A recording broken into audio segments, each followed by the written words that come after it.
Muy buenas tardes. Vamos a iniciar hoy nuestro análisis de la situación que vive Puerto Rico con una conferencia del doctor Gregorio Igartúa de la Rosa intitulada Marco Jurídico del Dilema de Puerto Rico. Para el Inter-American Institute for Democracy es motivo de gran honra contar con este conferencista que ha dedicado su vida no solamente a la expansión y al fortalecimiento del Estado de Derecho en Puerto Rico y en los Estados Unidos, y también dentro de la Comisión Interamericana de Derechos Humanos en toda América Latina. Pero también ha sido una de las personas que ha trabajado más por lograr una definición del estatus de Puerto Rico. El programa comprende una introducción a cargo de nuestro presidente Maurice Ferré, una de las personalidades nativas de Puerto Rico que más gloria le ha traído a Estados Unidos.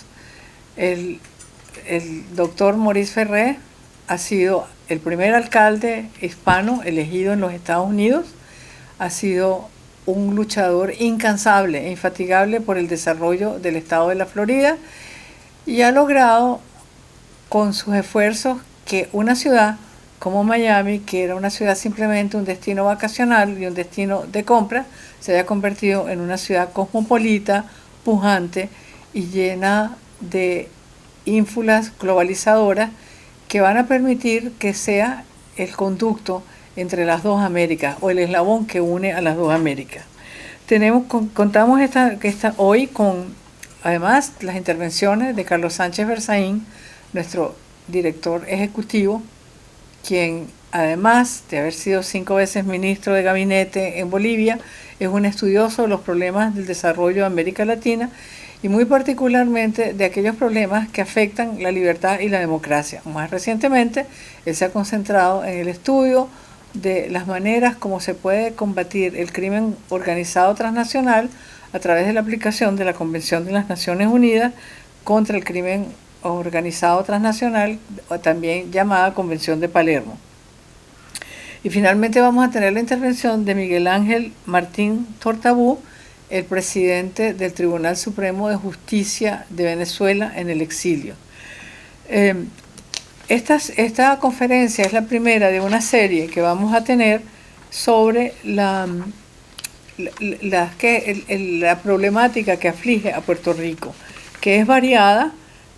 Hoy nos vamos a enfocar en el aspecto jurídico, pero esa problemática de Puerto Rico también tiene unos aspectos muy interesantes que tienen que ver con su economía y tienen que ver también quizás con la indefinición de su estatus, porque Puerto Rico no es un estado, pero tampoco es una nación independiente. Esto crea problemas de identidad y también crea problemas jurisdiccionales que se van a ver reflejados en la conferencia del doctor Igartúa. Otros de los problemas que afectan a Puerto Rico son, por ejemplo, la vigencia de la Jones Act o la ley Jones, que obliga a los buques mercantes de todos los países del mundo a tener que usar tripulación que esté basada en el territorio continental de los Estados Unidos, lo cual excluye a los tripulantes puertorriqueños y encarece al mismo tiempo los costos de suministro para los industriales que operan desde Puerto Rico. Y otro factor también es la supresión progresiva de los incentivos fiscales a las industrias que se asentaran en Puerto Rico.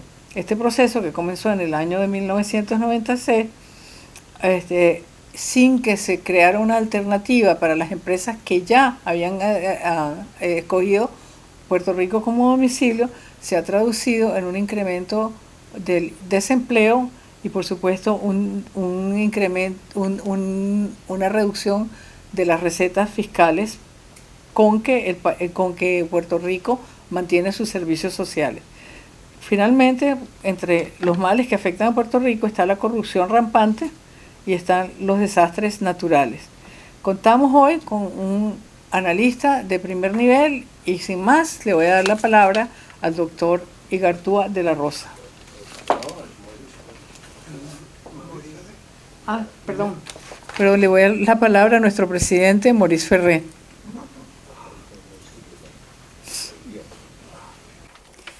Muchas gracias, Bea, y bienvenidos a todos. Para mí es un gran orgullo ser el chairman del Instituto Interamericano de Desarrollo, porque está constituido por una extraordinaria serie de personas conocedoras de temas profundos de América Latina, encabezado por Carlos Sánchez Berzaín, pero asistido por muchas personas, desde mi buen amigo en Buenos Aires, Guillermo Lustó, a Beatriz Rangel, que ha sido no solamente una superdotada graduada de Harvard, sino Chief of Staff del expresidente de Venezuela, Carlos Pérez. El tema de Puerto Rico es sumamente complicado. A mi parecer, cuando se termina el análisis de todos los sectores y renglones que afectan eso, el análisis tiene que estar y es basado en el tema de la cultura. Porque la pregunta que yo quiero hacer otra vez a Gregorio es que la pregunta tiene que ser: ¿cómo es posible que tres áreas del Caribe hispanoparlante, Puerto Rico, Cuba y Venezuela, vengan de tan diferentes orígenes en muchas formas y entran a este problema de miseria que tienen, uno por el comunismo, otro por el capitalismo, pero en distintas formas, y sin embargo terminan con los mismos problemáticos de corrupción y las mismas cosas? Entonces la pregunta obviamente tiene que ser: ¿qué influencia cultural tiene entonces la herencia nuestra? ¿Y cuál es esa herencia que influye sobre particular? En el día de hoy, Gregorio Igartú, un distinguido e importante contribuyente a la temática, basado en su vasto conocimiento de la Constitución americana y de todos los temas legales que afligen el problema. Para mí es un gran placer haber invitado y que me haya aceptado participar en el día de hoy Gregorio Igartú de la Rosa, un distinguido constitucionalista puertorriqueño. Gregorio.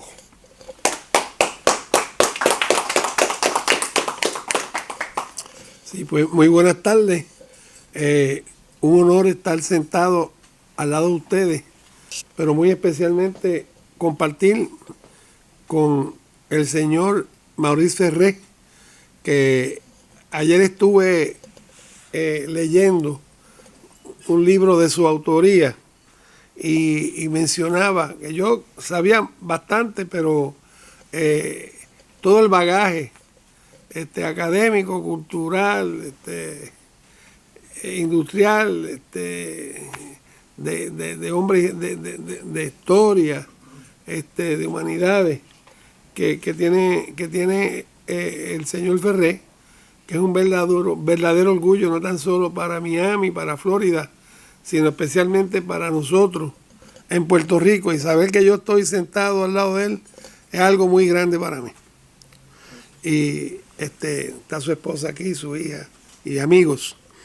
Bueno, el problema de Puerto Rico, tratando de hablar en el tiempo que tenemos, es un problema que es más fácil de lo que la gente piensa definirlo y aclararlo, pero que no es así por la siguiente razón. La razón es que como los Estados Unidos nos adquirieron en el 1898, pero no nos han hecho Estado, pues eso de que nos mantengan en un estado de territorio, pero sin ser Estado, ha provocado una confusión que afecta a nuestra vida socialmente, legalmente, políticamente, y pues existe entre muchas personas una confusión de qué realmente es Puerto Rico políticamente, cuando no debería existir, como yo les voy a demostrar, esa confusión. De antemano les digo que quiero decir que la costumbre en los Estados Unidos desde el 1791 es que los territorios que se adquirían se regían por la ordenanza del noroeste, que era la que establecía las reglas para que se convirtieran en estados. Cuando cumplían con esos requisitos de población, de territorio, de organizados con un sistema republicano de trejamas, tenían un comisionado residente y eso, esa era la regla y los convertían en estados. Pero ¿qué pasa? En el 1898, después que adquieren a Puerto Rico, o sea, todo lo que obtuvieron como resultado de la guerra hispanoamericana, pues el Tribunal Supremo de Estados Unidos en el 1901, en 5 casos que se conocen como los casos insulares, estableció una regla de que los territorios se adquirían para mantenerlos como ser territorios incorporados o no incorporados. Incorporados era para convertirlos cuando fueran, el Congreso entendiera que podían ser parte de la familia americana y que le aplicara la Constitución y todo, los incorporaban. No incorporados era para mantenerlos en suspenso mientras ellos entendían que no éramos capaces de ser parte de la familia americana. Eso provocó y ha provocado hasta el día de hoy pues una injusticia, porque es un medio que se ha utilizado por los tribunales para, en algunos casos, decir que aplica la Constitución y en otros casos no. Bien, así las cosas. Lo cierto es que el Congreso aún así hizo otras cosas con Puerto Rico, contrario a lo que dicen los casos. Lo cierto es que el Congreso lo que ha hecho es asimilarnos como un Estado gradualmente, de forma tal que hoy en día nosotros somos el territorio que más ha sido asimilado a ser un Estado sin todavía sernos Estado. Bien, vamos a empezar así las cosas y con eso de base vamos a explicar algunos datos históricos importantes. A ver cómo nos vamos cuadrando en ese marco que ya yo establecí de referencia, porque es el que nos va a ayudar a ver, para que ustedes vean que es fácil saber al final cuando acabemos, que es Puerto Rico. En primer lugar, cuando a nosotros nos adquirieron en 1898, le preguntaron a todos nuestros bisabuelos que eran de descendencia española y que se sentían orgullosos de ser de descendencia española. Otros eran afroamericanos, africanos, etcétera. Entonces, pues, cuando nos adquieren, nos preguntan que qué queremos ser. Si quedarnos como ciudadanos españoles o si queríamos ser nacionales americanos. Miren, el 99.9 desde ese punto quiso ser nacionales americanos. No se quiso quedar como parte de España. O sea que ya ustedes ven un comienzo y una cuestión emocional del puertorriqueño en ese momento. En el 1900 se adopta una ley orgánica para organizar el gobierno de Puerto Rico y se organiza pues en 3 ramas de gobierno: judicial, legislativo y ejecutivo, como son los estados, como es el gobierno federal. Y así empieza el gobierno a moverse en Puerto Rico. y vinieron esos casos, ¿no?, que establecieron esas reglitas. Pero ¿qué pasa? Que en el 1917 nos hacen ciudadanos americanos. Nos dan 6 meses para llenar una fórmula, una forma que diga si queríamos ser ciudadanos americanos o no. No fue de un día para otro, fue 6 meses. El 99.99% de la población dijo que quería ser ciudadano americano. Y eso ya había empezado, según vistas desde que nos adquirieron, había esa promesa, había vistas en el Congreso. El grupo independentista en Puerto Rico ha establecido en charlas ocasionales que a nosotros nos ofrecieron la ciudadanía porque llegó la guerra mundial, la primera, y necesitaban soldados. Miren, eso no es así. Ya eso venía. Quien trajo la ciudadanía a los puertorriqueños fue las uniones. Santiago Iglesias Pantín, que se reunió con el presidente de las uniones en Nueva York, Samuel Gompers, y estuvieron 3 o 4 años compareciendo a vistas en el Congreso. No fue en el 17 que nos la dieron.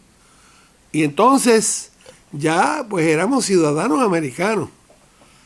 Así las cosas, vino el caso de Balzac en el 21, en el Supremo, donde se estableció, miren, Puerto Rico todavía no es incorporado. Puerto Rico no es incorporado. Pero para ser incorporado tiene que decirlo expresamente el Congreso. Contrario a como en el caso de Alaska, que en el 1905, porque ya le habían puesto una corte federal y le habían aplicado una sección de la Constitución, dijeron, no, Alaska es incorporado. No, pero Puerto Rico no. En el 48 nos permiten votar por el gobernador. En el 52 se adopta una constitución por iniciativa del pueblo y por iniciativa del Congreso. Y en esa constitución, cuando se aprobó, pues una asamblea constituyente donde participó Luis Muñoz Marín, don Luis Ferré, Miguel Ángel García Méndez. Y entonces se adoptó una constitución donde se le juró lealtad a la ciudadanía americana y a la Constitución de Estados Unidos. Y en el artículo 7 demuestra que se puede inferir claramente que se establece una relación federalista donde se acepta por el voto directo del pueblo de Puerto Rico que Puerto Rico estaba, que el Congreso estaba por encima del gobierno de Puerto Rico, que es lo mismo que establece la Constitución en el artículo 6, en la cláusula de supremacía, que el Congreso está por encima del gobierno de los estados. Y entonces nos aplican en el 63 la Corte Federal, que ya estaba, pero establecen claramente que es una corte de tipo artículo 3, igual que la Corte, los tribunales federales en todos los estados. Así nos han seguido asimilando, de forma tal que hoy en día nosotros pagamos como $3 billones en contribuciones federales, más que 1 o 2 estados, pagamos más que 15 estados de seguro social y de Medicare. Y entonces hemos ido a la guerra a defender la nación sin poder votar por el presidente de nuestra nación. Y así las cosas, todavía lo que falta es, que es lo que yo estoy trabajando ahora, a ver si nosotros conseguimos que el Congreso, en lo que se decide esta cuestión de estadidad o no, porque siempre hay quien se opone en el Congreso, pero algo que nos tienen que dar de hecho es que Puerto Rico de facto es un estado, es incorporado, es un territorio incorporado de los Estados Unidos. Pero ¿qué confunde todo esto que yo les he dicho? Bueno, pues está el grupo independentista. Ese grupo pues realmente puede tratar de confundir, pero no es influyente porque solamente el 3% de la población quiere la independencia. Entonces está el grupo del Partido Popular que ha ganado elecciones, una sí, una no, pero ese grupo ya está claramente establecido, que lo que propone es algo que es inaceptable, que existe un ELA que no existe, porque dicen que tienen como un arreglo con el gobierno de los Estados Unidos, que no lo tienen, Porque el gobierno de los Estados Unidos no va a aprobar, no va a permitir, no va a certificar un territorio que tenga unas excepciones de hacer tratados o ciertas excepciones aparte que no tienen los ciudadanos de los estados.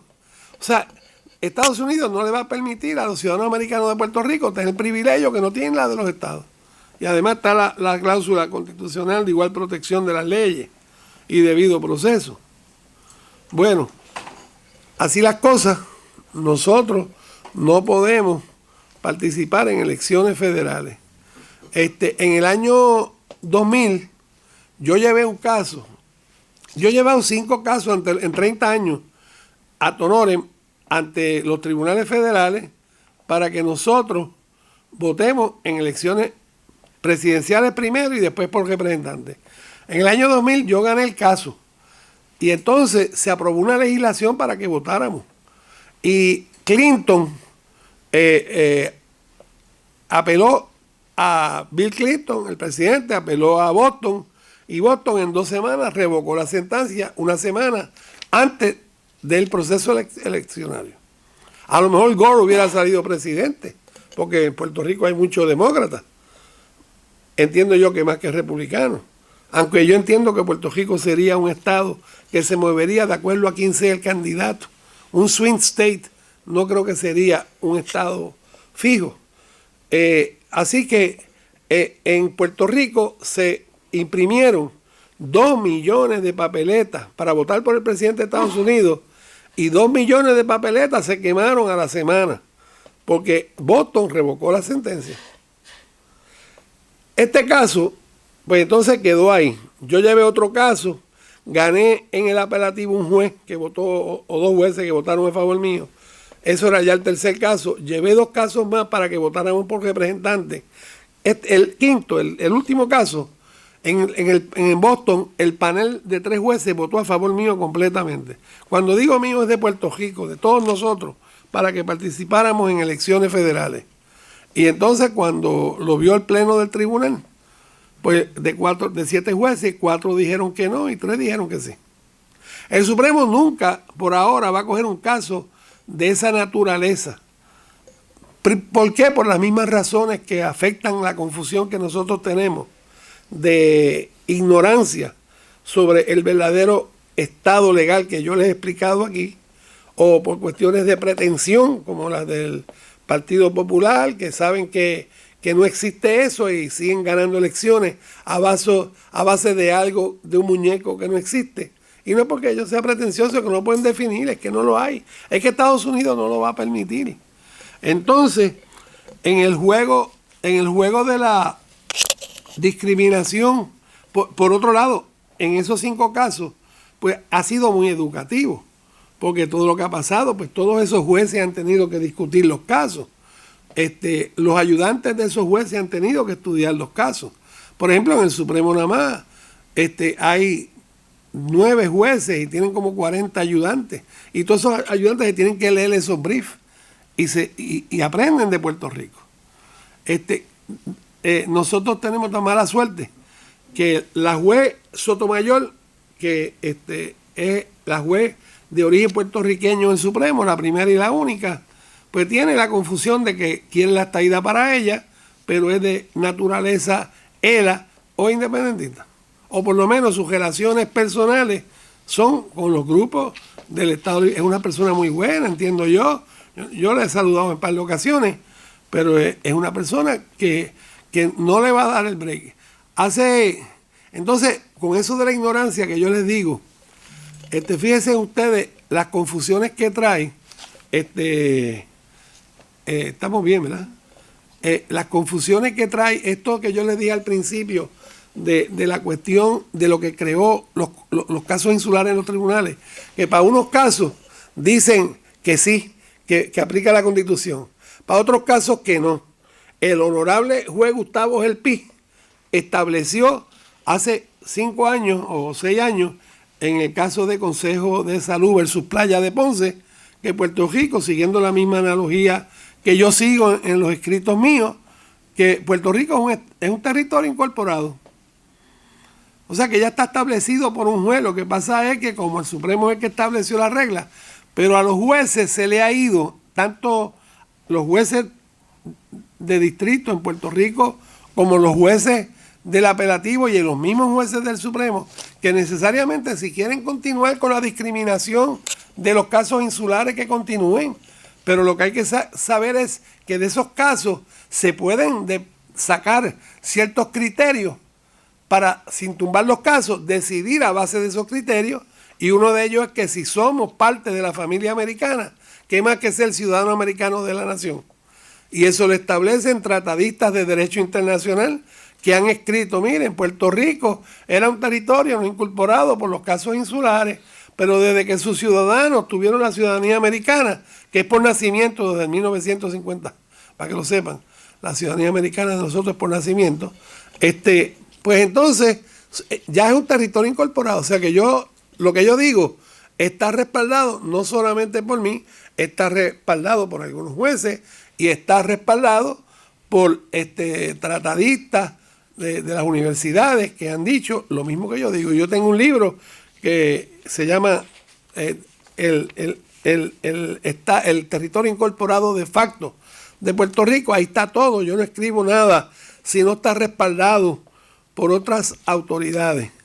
Y sobre la ciudadanía americana, hay mucha gente que dice, pero ven acá, que ten cuidado porque te la pueden quitar, porque la de ustedes es legislada. Miren, señores, ¿y qué ciudadanía de los naturalizados no ha sido legislada? A nadie le van a quitar la ciudadanía americana una vez te la den. No se puede bregar con miedo en este sistema. A nadie en Estados Unidos, ni a los puertorriqueños, le pueden quitar la ciudadanía americana una vez se la dan. El caso de Afroyim versus Ross dijo, la ciudadanía es el pueblo es la ciudadanía. Así que es imposible que nos quiten que mucha gente, pero mira, que ten cuidado. Así que, entonces, ¿cómo resolver el problema de Puerto Rico? El problema de Puerto Rico se resuelve evaluándolo no dentro de un punto de vista hipotético, como se hace ahora. Pues tú vas al Congreso, hablas del estatus de Puerto Rico, y dices, bueno, pues ustedes pueden ser ELA, o ustedes pueden ser independentistas. No. El problema de Puerto Rico, para resolverlo, hay que resolverlo a base de lo que somos. Somos ciudadanos americanos. El que lo quiera ver de otra forma, que lo vea. Pero para resolverlo, para que nos respeten en el Congreso, para que se llegue a una conclusión con este dilema, con esta paradoja, es resolverlo a base de lo que hacemos, no a base de lo que podemos ser, es a base de lo que somos. ¿Y qué pasa? Ahí tenemos, por razones legales, una junta fiscalizadora, porque hubo muchos problemas económicos en Puerto Rico con la cuestión administrativa, se cometieron varios errores.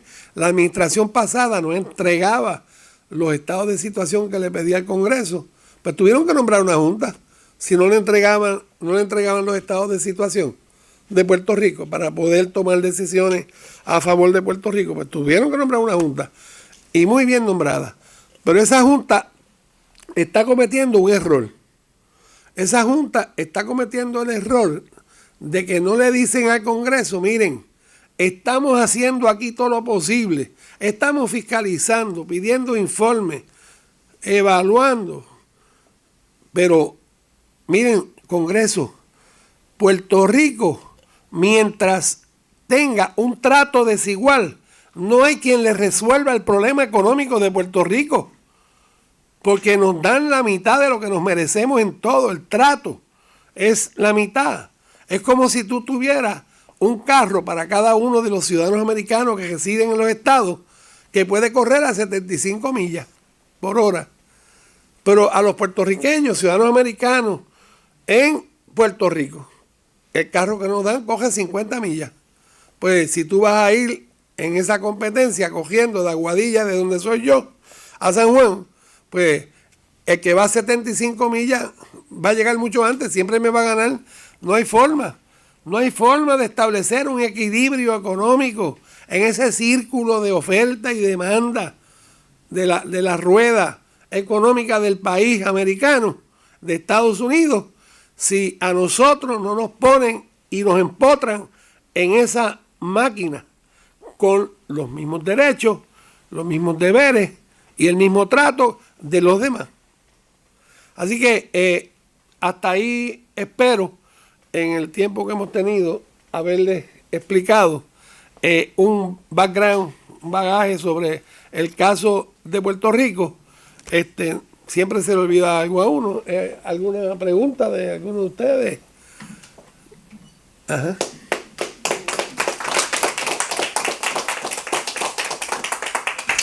Bueno, y ahora le vamos a dar el derecho de palabra al doctor Miguel Ángel Martín Tortabú, quien es el presidente del Tribunal Supremo de Justicia.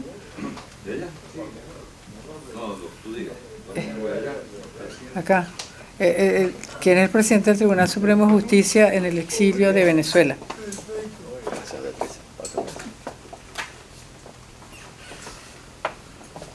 Hola a todos. Gracias por esta oportunidad. Y gracias por haberme dicho que me venga para acá, porque yo quería quedarme allá tranquilo.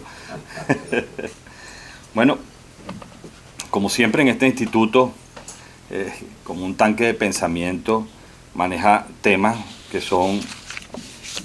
que nos golpean al rostro a todos los americanos y sobre todo a los hispanoamericanos. Hoy es Puerto Rico. Hoy es Puerto Rico y creo que se repite la historia. Es un problema de políticas públicas al final, es un problema de gobernanza, pero a su vez también es un tema de derechos y deberes. En la parte final el colega dice, queremos los mismos derechos y también los mismos deberes. Y es que la vida es eso, derechos y deberes. Claro, la situación de Puerto Rico obliga hay varias aristas que yo he estado analizando, y unas que me llaman la atención, pues yo no soy experto en Puerto Rico, porque lo que conozco de Puerto Rico es muy bueno, es muy bueno, es buenísimo, no solo su gente, sino su cultura, y la he disfrutado en las pocas veces que he podido ir. Pero nos encontramos con una situación diferente. Por un lado tenemos el origen o un hecho de la naturaleza que hace surgir un problema que aparentemente subyace en la isla. Y me refiero a María, ¿no? Al huracán María, uno de los mayores desastres que ha habido en la naturaleza en Puerto Rico y hasta en Estados Unidos, en todos los Estados Unidos. Cuando yo veo las cifras de las consecuencias del desastre natural y observo por lo que aparece en los medios de comunicación de que la gente del campo, casi un 90% se quedó sin electricidad durante 5 años, con un buen plan es que pueden regresar a un estado normal de producción en el campo, eso por supuesto tiene que prender las alertas.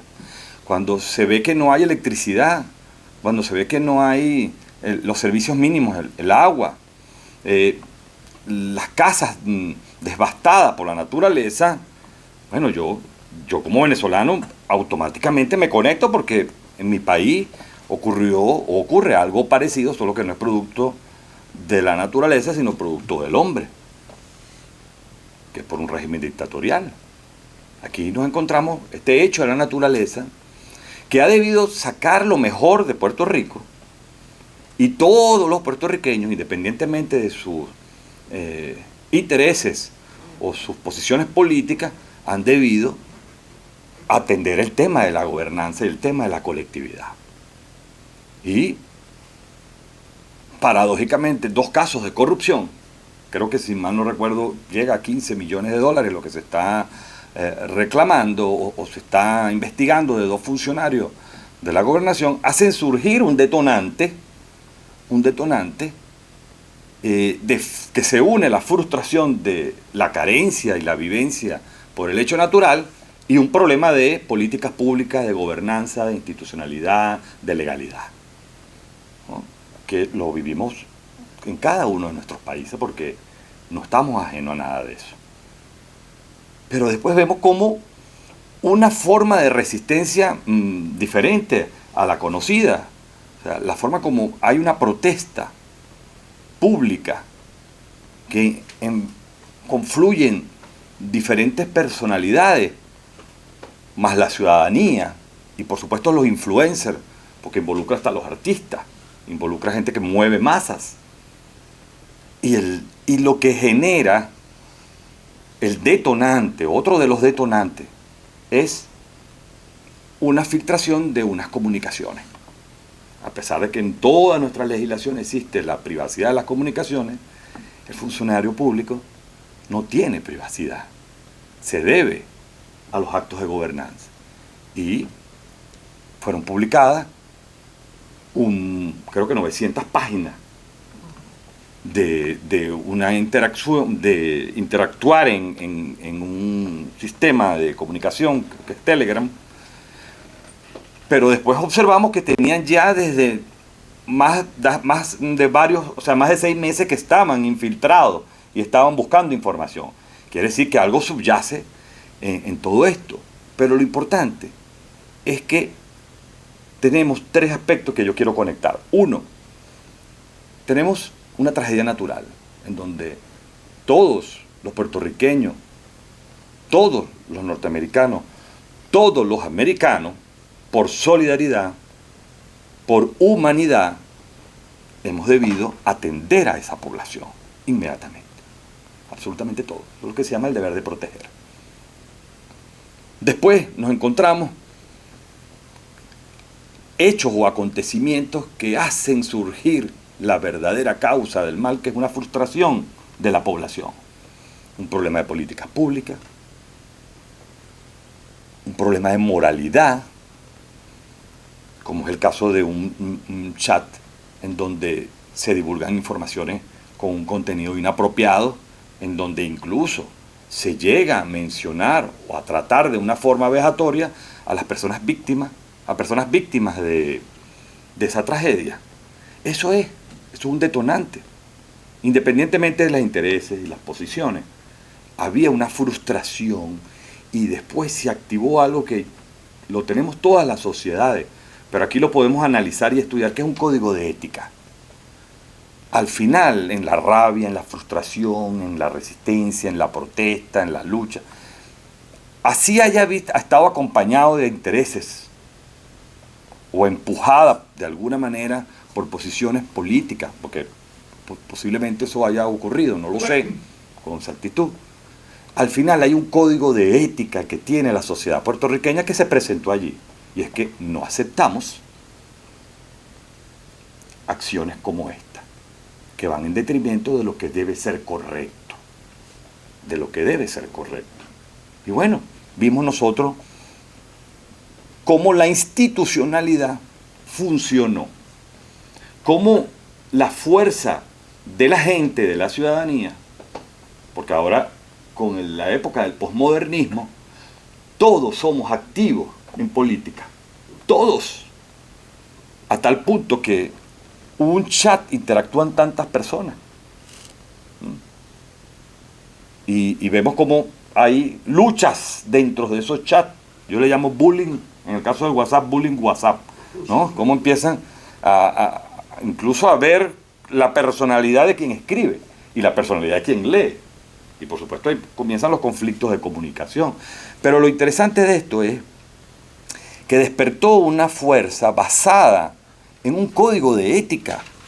Y eso es la idiosincrasia del puertorriqueño, lo cual por supuesto, a pesar de esta tragedia, de lo bueno, de lo malo, lo bueno, nos ha dado una enseñanza a todos los hispanoamericanos. Y por supuesto, nosotros que estamos relacionados no solo por la lengua con Puerto Rico, sino por la misma cultura. Y es que al final somos emociones. Al final, dentro de las emociones está la frustración, está la rabia, está la indignación, está la impotencia. Y por eso es que vimos distintas maneras de protestar. Porque Si tú estás protestando por un problema, ¿cómo vas a cantar? O, no, aquí hay protesta, cada quien protestó y de una manera muy particular. Al final ganó Puerto Rico, porque al final son hechos que permiten revisar los códigos de ética de una sociedad. Yo creo que este es un buen momento para que Puerto Rico, porque los dueños de Puerto Rico no es individualidades, es todas las personas que están allí. No es de un gobernante, ni es de un artista, ni es de un periodista, ¿no? Todos son los dueños de Puerto Rico, todos los puertorriqueños. Y por lo tanto, ojalá puedan aprovechar esta rabia, esta frustración, pero lógicamente el hecho de que la institucionalidad haya funcionado, que sea para bien, para que realmente se escuche lo que quiere la gente. El puertorriqueño lo que quiere es bienestar, estar bien. No importa quién esté gobernando, pero que tengan las condiciones mínimas. Ahorita hay una tragedia, sigue habiendo una tragedia porque no ha pasado la tragedia. Más bien surgió un problema dentro de la tragedia, pero la tragedia continúa. Y creo que es una gran oportunidad, es una gran lección para todos los americanos, para todos nosotros. Tenemos que revisar muy bien lo que pasa en Puerto Rico y lo que va a seguir pasando, apoyarlo en todo lo que necesiten, porque al final somos uno solo, somos un continente, somos un mismo país que nos une las mismas culturas. De verdad que gracias por esta oportunidad, y al señor presidente me da todo mi respeto.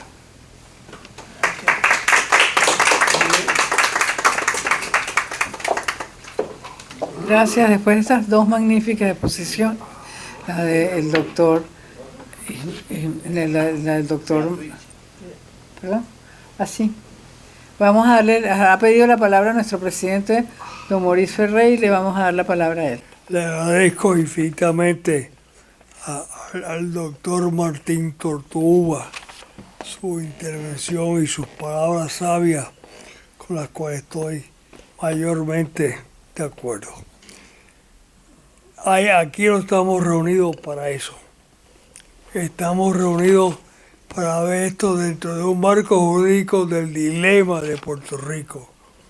Y Gregorio ha presentado con gran simplicidad y gran efecto exactamente la sencillez del dilema que cae, y estamos discutiendo aquí un tema constitucional y un tema de política interamericana de derecho que está en discusión desde el 1988 y que tiene que ver con el tema principal de si somos o no somos participantes de la nación norteamericana basada en derechos que nos vienen a través del proceso de asimilación y especialmente el proceso de que somos ciudadanos naturales de Estados Unidos de Norteamérica desde 1950. Eso es un tema completamente distinto. Y yo creo que me alegro mucho que aquí se haya comenzado en Miami una discusión sobre ese tema específico, y espero que el Instituto Interamericano de Democracia continúe indagando en esa particular realidad del marco jurídico, no de los procesos de ética ni los procesos de cultura y todo eso, sino porque la única solución que tiene esto es a través precisamente del marco jurídico constitucional. Así que te agradezco a ambos la participación en el día de hoy y muchas gracias. Bueno, agradecemos profundamente a nuestro presidente Maurice Ferré que haya puesto el acento en lo que es la raíz fundamental del descontento puertorriqueño que se ha expresado con protestas masivas, que es precisamente la indefinición que hay de su estatus y que requiere de una decisión de índole constitucional, que es la ejecución de un proceso constitucional contemplado en la Constitución de los Estados Unidos. Ahora, para dar el cierre de este foro, le vamos a dar la palabra a don Carlos Sánchez Berzaín, director ejecutivo del Inter-American Institute for Democracy, quien ha sido uno de los grandes apoyos y pilares de este foro y de el mantenimiento del análisis de la situación de Puerto Rico dentro de nuestro radar de actividades. Muchas gracias y le damos la palabra a don Carlos Sánchez Berzaín. Gracias. Simplemente para ponderar la iniciativa del presidente del Inter-American Institute, Maurice Ferré, para impulsar este evento como el primero de una serie de conferencias, de foros y de encuentros destinados a tratar el tema de Puerto Rico, el tema de lo que se ha venido a llamar en esta conferencia dictada por el doctor Igartúa de la Rosa, el marco jurídico del dilema de Puerto Rico. El dilema de Puerto Rico, que no es otra cosa de que, ¿qué es Puerto Rico? Jurídicamente hablando, constitucionalmente hablando, ese estatus de Estado libre asociado y ese debate abierto, como lo han referido aquí históricamente, de ciudadanos americanos, que son los puertorriqueños, que están reclamando que su Estado sea parte de la Unión Americana, con expresiones en el marco de la democracia que representan otras posiciones que van inclusive hasta el punto de vista de los independentistas. Ese es el dilema de Puerto Rico.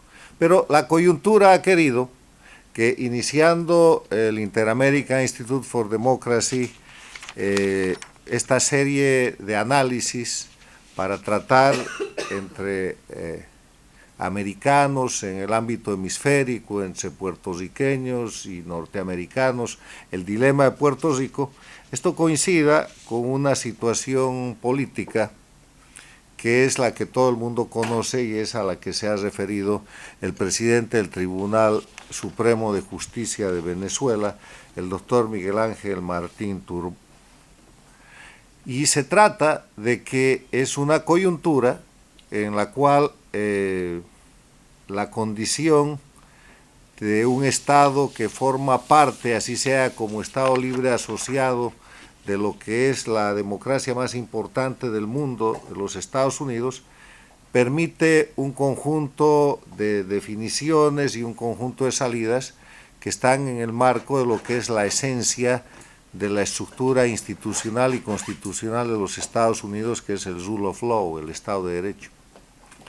No nos vamos a distraer con el tema coyuntural de la situación política que ha sido aquí mencionada, simplemente vamos a volver al punto esencial de los trabajos que comenzamos hoy día.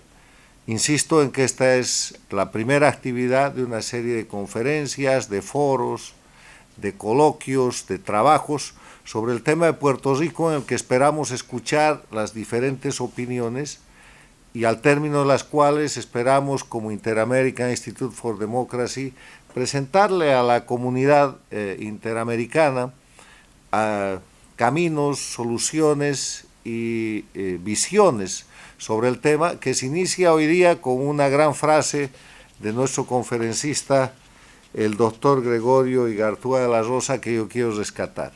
Este es un tema que los puertorriqueños proponen tratar como ciudadanos americanos, y eso yo creo que es una idea fuerza, novedosa, importante, que hay que divulgar y sobre la cual hay que discutir. Felicidades, doctor, y gracias, presidente, por esta iniciativa tan importante. Muchas gracias al presidente del tribunal, al miembro de nuestro consejo directivo aquí presente, don Óscar García Mendoza, y a todos los miembros del directorio aquí presentes. Gracias, Beatriz. Bien, muchas gracias.